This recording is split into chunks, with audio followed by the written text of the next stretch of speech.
El tema que había preparado era un poco de la historia de Pablo, así que está en el libro de Hechos, en especial el capítulo 17, ya lo voy a decir. Pablo lo conocemos todos, es un personaje, uno de los pioneros del movimiento cristiano del siglo I. Él fue uno de los que más combatió a Cristo. Más combatió a Cristo, no, a los cristianos. Bueno, y lo combatió a Cristo. No está mal decir eso porque cuando él tuvo esa conversión, dice, ¿por qué tú me persigues? Así que directamente lo estaba persiguiendo a él cuando persiguió a su Cristo. Exactamente, eso es la palabra de Cristo. Pablo, una vez que se convierte, dice en Hechos 9, 20 al 23 al 22, dice: enseguida predicaba a Cristo en las sinagogas diciendo que era el Hijo de Dios. Y todos los que oían estaban atónitos y decían: ¿no es este el que asolaba en Jerusalén a los que invocaban ese nombre? Y a eso vino acá para llevarlos presos ante los principales sacerdotes.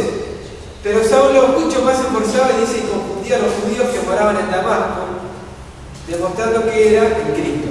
Esto es un versículo sencillo explicando cuál era la predicación que tenía Pablo apenas se convierte, de Saulo a Pablo. Ahora sí, en el capítulo 17,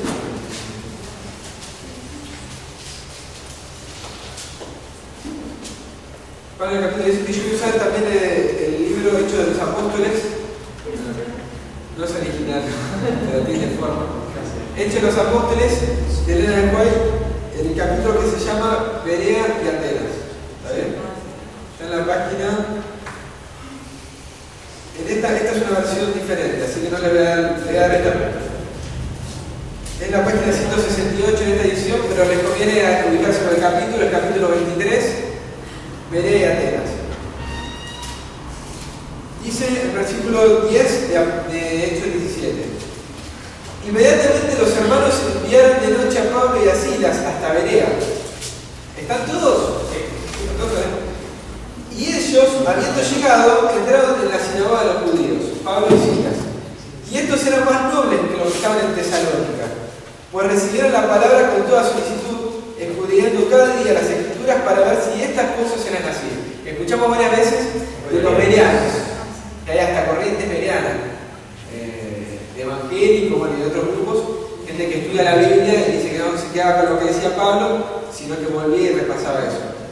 Así que creyeron muchos de ellos y muchas mujeres griegas de distinción y no pocos hombres. Cuando los judíos de Tesalónica supieron que también en Berea era anunciada la palabra de Dios por Pablo, fueron allá y también alborotaron las multitudes. Estaban listos sus ex compañeros para hacerle problemas. Los hermanos enviaron a Pablo que fuesen hacia el mar, y Silas y Timoteo se quedaron allí. Y a los que se habían encargado de conducir a Pablo le llevaron a Atenas, y habiendo recibido orden para Silas y Timoteo de que viniesen a él lo más pronto que pudieran.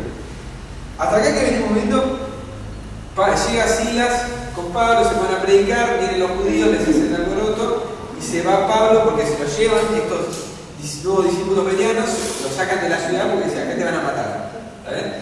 Veamos lo que dice un poco la masacre del Señor. La mente de los bereanos, dice, no estaba estrechada por el prejuicio. Estaban dispuestos a investigar la verdad de la doctrina presentada por los apóstoles.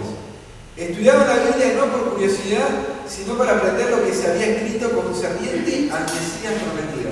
Esa tiene que ser nuestra investigación. Leer en la Biblia y buscar al Mesías prometido, buscar a Cristo. Investigaban diariamente los relatos inspirados y al comparar esa escritura con escritura, los ángeles celestiales estaban junto a ellos, iluminando sus mentes e impresionando sus corazones. Donde quiera se proclaman las verdades del Evangelio, aquellos que desean sinceramente hacer lo correcto son inducidos a escudriñar diligentemente las escrituras. Si en las escenas finales de la historia terrenal, aquellos a quienes se proclaman las verdades probatorias siguieran los ejemplos de los bereanos, escudriñando diariamente las escrituras, comparando la palabra de Dios con la palabra de Dios, los mensajes que se dan, habría un gran número de leales a los preceptos de Dios, donde hay ahora comparativamente pocos. O sea, dice, si en estos tiempos finales, refiriéndose ahora a nuestra generación, se estudiara la Biblia con el mismo espíritu que tenían estos antiguos, habría más guardadores de la ley que los que había antes, y aparte dice, habla de ellos, se proclamaran las verdades probatorias, dice, las verdades probatorias del tiempo final. Página, perdón. Pero no, yo tengo capítulo 23. Te voy a decir, la página esta es página 168, pero está mal.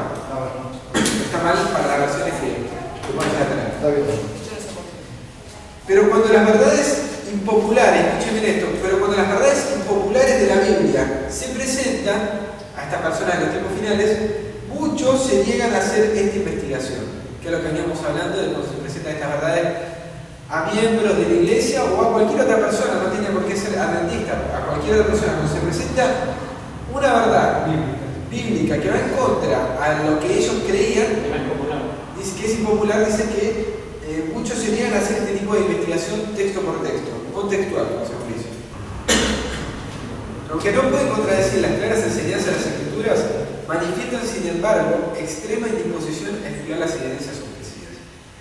Algunos arguyen que aunque estas doctrinas sean en verdad ciertas, importa poco que ellos acepten o no la nueva luz, y se aferran a fábulas agradables por las cuales el enemigo suele extraviar la sangre. Así sus mentes son cegadas por el error y ellos se separan del cielo. Todos serán juzgados de acuerdo con la luz que se les ha dado. El Señor envía a sus embajadores con un mensaje de salvación y a aquellos que lo oyen los hará responsables de la manera en que tratan las palabras de sus siervos. ¿Está bien? No solamente se va a juzgar cómo recibieron el mensaje, sino cómo recibieron a esos mensajeros. O sea que todo que mínimamente haya escuchado sea responsable, y eso lo vamos a ver. Eso lo vamos a ver en esta historia que voy a contar, un suceso real que le pasó a Pablo en la ciudad de Atenas. Y habla exactamente lo que vos estás diciendo. Todos vamos a ser responsables por el mensaje y cómo lo recibimos. Dice, los que busquen sinceramente la palabra de verdad, los que busquen sinceramente la verdad, harán una investigación cuidadosa a la luz de la palabra de Dios, de las doctrinas que se les presentan.